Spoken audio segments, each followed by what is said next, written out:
Oy! Assalamualaikum warahmatullahi taala wabarakatuh. Mga kapatid, mga kababayan, mga kaigsunan, kumusta na mo dira tanan? Sana nasa maayong panghimutang at mabuting kalagayan. Nandito naman po tayo sa Boy Mama Joke Time. Wala tayong ibang inihiling o inahangad kung hindi magbibigay ng saya sa lahat ng mga kakapatid natin. Ngayon mga kapatid, may joke na naman tayo tungkol ito sa tatlong tribo. Ang tribo na ito ay isang Amerikano at isang Inchik, isang Pilipino. Naglaro ito. Tapos may premyo. Kung sino ang manalo, bigyan siya ng pinakamagandang babae. At bibigyan pa siya ng pinakamaraming pera. Ngayon mga kapatid, tatlo sila. Isang Amerikano, isang Inchikano at isang Pilipino. Magparamihan ng utot. Naglaro mayon sila baraha. Pero ang baraha na ginawa nila utot. Sabi ng judges, sige, umutot ka na Amerikano. Umutot ng Amerikano. Put, put, put, put. Hanggat nagiging nagiging 8.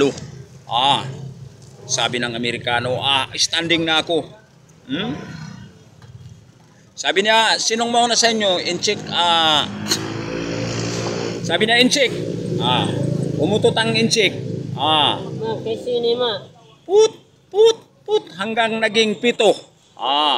Ang utot sa Amerikano, 8. Ang utot sa Inchik, 7. Umutot ang Pilipino. Umutot siya. Put, put, put. Hanggang naging 9. Sumigaw siya, sabi niya, yes! Ako nang panalo na. Pumirit ng isang utot. May naiwan pa utot sa puwit niya na. Umutot pa siya, put! Naging 10.